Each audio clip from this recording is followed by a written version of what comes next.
L'un des disciples d'Emmaüs se nomme Cléophas, mais c'est le second qui, ici, m'intéresse, le disciple sans nom.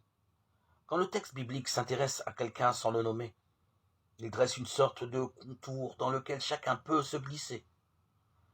L'autre disciple, ami auditeur, ami auditrice, c'est chacun de nous.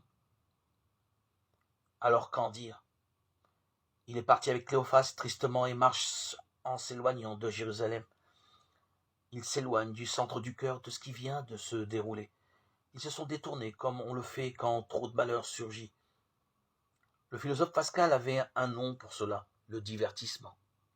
Non pas au sens commun du loisir, mais au sens de se détourner de l'essentiel, de la vie vivante, palpitante, être absent à la présence.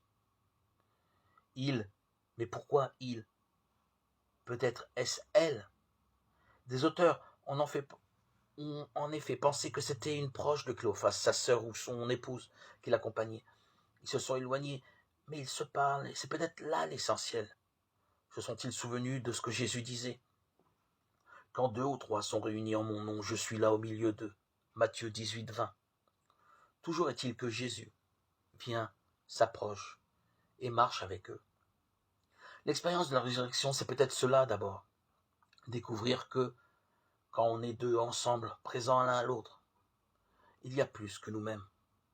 Quand on se parle en toute vérité, au milieu de nous s'approche quelqu'un. Ce quelqu'un est d'abord écoute, oreille tendue et questionnante.